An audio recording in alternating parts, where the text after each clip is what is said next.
ഇറാന്റെ പരമോന്നത നേതാവ് മുജ്തബ ഖമനി ആരോഗ്യവാനായിരിക്കുന്ന ദൃശ്യങ്ങൾ പുറത്തുവിട്ട ഇറാൻ മാധ്യമങ്ങൾ. മുജ്തബ ഖമനി ഗുരുതരാവസ്ഥയിലാണെന്ന ഇസ്രയേലി മാധ്യമത്തിന്റെ റിപ്പോർട്ടിന് പിന്നാലെ ഇറാൻ ഭരണകൂടവുമായി ബന്ധമുള്ള മെഹർ ന്യൂസ് ഏജൻസിയാണ് മുജ്തബ ഖമനിയുടെ ദൃശ്യങ്ങൾ പുറത്തുവിട്ടത്. ഭിത്തിയിൽ ചാരിയിരുന്ന മറ്റുള്ളവർ പറയുന്നത് കേൾക്കുന്ന ഖമനിയെയാണ് ദൃശ്യങ്ങളുള്ളത്. 12 സെക്കൻഡ് മാത്രമാണ് വീഡിയോയുടെ ദൈർഘ്യം. ദൃശ്യങ്ങൾ എപ്പോൾ എവിടെ വെച്ച് ചിത്രീകരിച്ചു എന്നതിൽ വ്യക്തതയില്ല.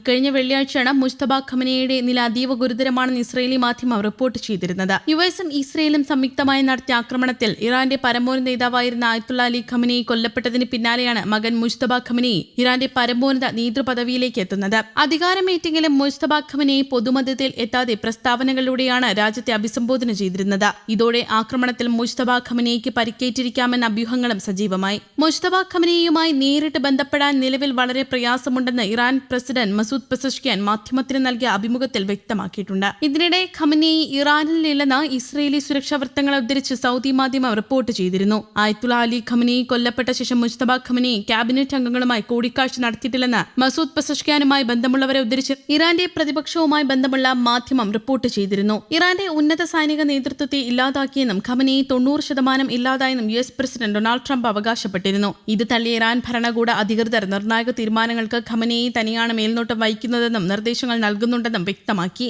എന്നാൽ മുജ്തബ ഖമനി പൊതുമധ്യത്തിൽ എത്താത്തതാണ് അഭ്യൂഹങ്ങൾക്ക് ഇടവരുത്തുന്നത്. അതേസമയം ലോകത്തിലെ ഏറ്റവും തന്ത്രപ്രധാനമായ കപ്പൽ ചാനലുകളിൽ ഒന്നായ ഹോർമൂസ് കടലിടുക്കിലെ യാത്രാ പ്രതിസന്ധി പരിഹരിക്കാൻ ഒമാനും ഇറാനും തമ്മിൽ നടത്തുന്ന ചർച്ചകൾ ശുഭകരമായി പുരോഗമിക്കുന്നതായി റിപ്പോർട്ടുകൾ. എന്നാൽ ചർച്ചകൾ വിജയകരമായി കരാറിലെത്തിയാൽ പോലും കടലിടുക്ക് ഉടനടി തുറക്കില്ലെന്ന് ഇറാൻ മുന്നറിയിപ്പ് നൽകി. സമുദ്രപാത സുരക്ഷിതമാകുന്നതിനുള്ള ചർച്ചകൾ അവസാന ഘട്ടത്തിലാണെന്നും എന്നാൽ കപ്പൽ ഗതാഗതം പുനരാരംഭിക്കുന്നത് മറ്റ് ചില കടുത്ത നിബന്ധനകൾക്ക് വിധേയമായിരിക്കുമെന്നും ഇറാന്റെ വിദേശകാര്യമന്ത്രി അബ്ബാസ് അരാഗ്ചി വ്യക്തമാക്കി. കഴിഞ്ഞ ജൂണിൽ ഒപ്പുവെച്ച സമാധാന ധാരണാപത്രം അമേരിക്കയ്ക്ക് ലഭിച്ചെന്നും അതിനുള്ള നഷ്ടപരിഹാരം തങ്ങൾക്ക് ലഭിക്കണമെന്നുമാണ് ഇറാന്റെ പ്രധാന ആവശ്യം. കൂടാതെ അമേരിക്ക തങ്ങളുടെ പെരുമാറ്റം തിരുത്തണമെന്നും ഇറാന് നേരെ ഉയർത്തുന്ന ഭീഷണികൾ അവസാനിപ്പിക്കണമെന്നും തുറമുഖ ഉപരോധം പിൻവലിക്കണമെന്നും ഇറാന്റെ സുരക്ഷാ മേധാവി ആവശ്യപ്പെട്ടിരുന്നു. കഴിഞ്ഞ ഫെബ്രുവരിയിൽ അമേരിക്കയും ഇസ്രയേലും ഇറാനെതിരെ സൈനിക നടപടി ആരംഭിച്ചതോടെയാണ് ആഗോള എണ്ണ പ്രകൃതിവാതക ഗതാഗതത്തിന്റെ 1/5 കൈകാര്യം ചെയ്യുന്ന ഹോർമൂസ് കടലിടുക്ക് ഇറാൻ ഉപരോധിച്ചത്. അതിനിടെ ഇറാനുമായുള്ള കരാർ ഉടൻ സാധ്യമായേക്കുമെന്ന് യുഎസ് പ്രസിഡന്റ് ഡൊണാൾഡ് ട്രംപ് സൂചന നൽകിയെങ്കിലും വൈസ് പ്രസിഡന്റ് JD വാൻസ് കൂടുതൽ ജാഗ്രതയോടെയാണ് പ്രതികരിച്ചത്.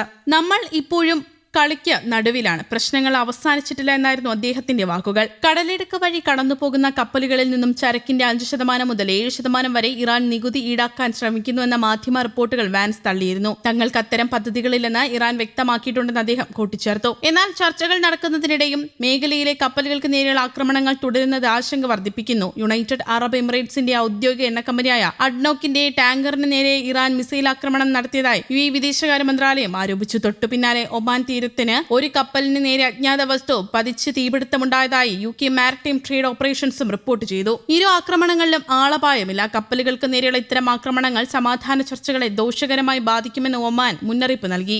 News desk, Kerala Kaumudi.